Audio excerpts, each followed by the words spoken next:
സത്യം സത്യമായി അരുളിയ തിരുവചനം, നിത്യസത്യമായി അരുളിയ ദിവ്യവചനം,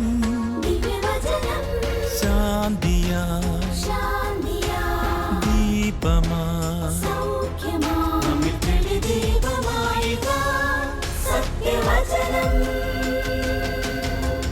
വിടുതലായി രക്ഷയായി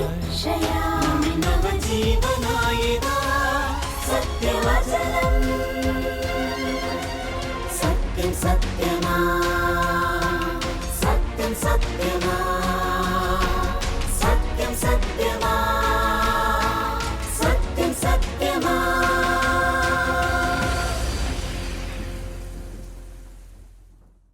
ഒരു വർഷം കൂടി അരങ്ങൊഴിയുകയാണ്.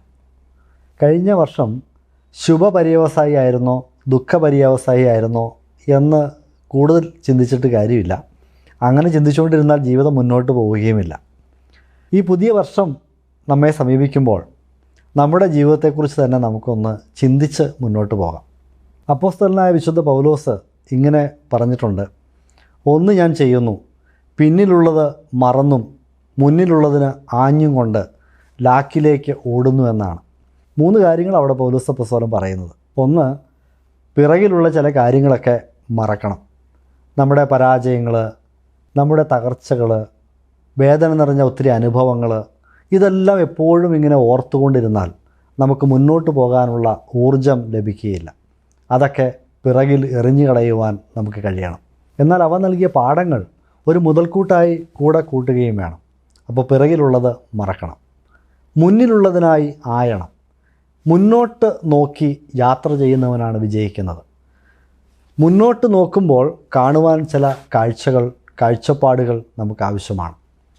അതുപോലെ ഓടണം, അഥവാ യാത്ര തുടരണം.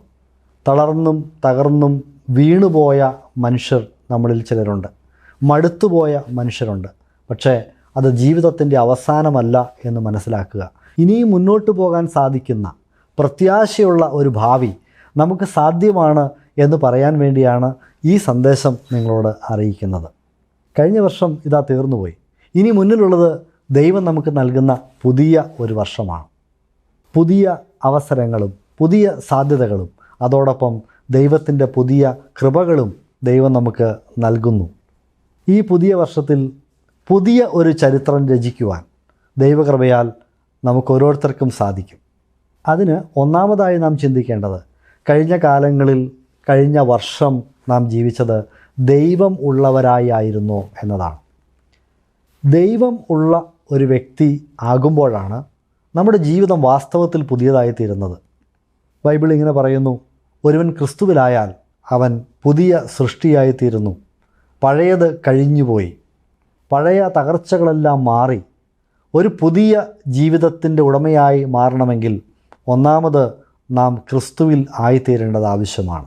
പ്രിയമുള്ളവരെ, നമ്മുടെ എല്ലാ പാപങ്ങളും ഏറ്റെടുത്ത്, നമ്മുടെ പാപത്തിൻ്റെ ശിക്ഷ ഏറ്റെടുത്ത് നമുക്ക് പുതിയ ഒരു ജീവൻ നൽകുവാൻ വേണ്ടിയാണ് രക്ഷിതാവായ യേശുക്രിസ്തു ഈ ലോകത്തിലേക്ക് വന്നത് എന്ന നമുക്കറിയാവുന്ന ഒരു ചരിത്ര യാഥാർത്ഥ്യമാണ്. എന്നാൽ അത് നമ്മുടെ വിശ്വാസമായി മാറിയിട്ടുണ്ടോ? യേശു വന്നത് എനിക്ക് വേണ്ടിയാണ് എന്ന് വിശ്വസിക്കുവാൻ താങ്കൾക്ക് കഴിയുന്നുണ്ടോ? യേശുവിൻ്റെ ക്രൂശിലെ മരണം അത് എൻ്റെ പാപങ്ങളുടെ പരിഹാരമായിരുന്നു എന്ന് വിശ്വസിക്കുവാൻ നിങ്ങൾക്ക് കഴിയുന്നുണ്ടോ? അവിടെയാണ് വ്യത്യാസം ആരംഭിക്കുന്നത്, അവിടെയാണ് പുതുക്കം ആരംഭിക്കുന്നത്. അങ്ങനെ ഒരു പുതിയ വർഷത്തിലേക്ക് നമുക്ക് പ്രവേശിക്കാം. യേശുവിനെ രക്ഷിതാവായി സ്വീകരിക്കുന്നതോടുകൂടി കഴിഞ്ഞ കാല ജീവിതത്തിലെ പരാജയങ്ങളും ദുഃഖങ്ങളും എല്ലാം നമുക്ക് മറക്കാം. അതൊക്കെ നമുക്ക് വിട്ടുകളയാം. പ്രസിദ്ധ അമേരിക്കൻ ഗായകനും പാട്ടെഴുത്തുകാരനുമൊക്കെയായ ബ്രാഡ് പൈസ്ലി പറഞ്ഞ ഒരു പ്രസ്താവന എനിക്ക് വളരെ ഇഷ്ടമാണ്. അദ്ദേഹം പുതിയ വർഷത്തെക്കുറിച്ച് പറയുമ്പോൾ ഇങ്ങനെ പറഞ്ഞു, tomorrow is the first blank page of A new 365 pages book. Write a good one. 365 പേജുകളുള്ള ഒരു പുസ്തകത്തിൻ്റെ ആദ്യത്തെ കാലിയായ താളാണ് ജനുവരി 1-ാം തീയതി ഒരു പുതിയ കഥ എഴുതുക. ക്രിസ്തു ഉള്ളവരായി, ദൈവമുള്ളവരായി, കഴിഞ്ഞകാല പരാജയങ്ങളെ മറന്ന് മുന്നോട്ട് കുതിക്കുന്ന, വിജയത്തിലേക്ക്, അനുഗ്രഹത്തിലേക്ക് കുതിക്കുന്ന ഒരു ജീവിതത്തിൻ്റെ ഉടമയായി തീരുവാൻ നിങ്ങളെ ദൈവം അനുഗ്രഹിക്കട്ടെ എന്ന് പ്രാർത്ഥിക്കുന്നു. പുതിയ വർഷത്തിൻ്റെ എല്ലാ ആശംസകളും അനുഗ്രഹങ്ങളും നേരുന്നു. ദൈവം നമ്മളെ അനുഗ്രഹിക്കട്ടെ. വചനം മഴയായി പെയ്തിറങ്ങും, സത്യം മലരായി ഇതൾ വിടർത്തും. സത്യം സത്യമാ, സത്യം സത്യമാ, സത്യം സത്യമാ, സത്യം സത്യമാ. ഞങ്ങളുമായി ബന്ധപ്പെടേണ്ട വിലാസം agape gospel ministry, 87 Maitri Nagar, Ashramam, Kollam. Email ID satyamsatyamai@gmail.com. Phone number 8136936648.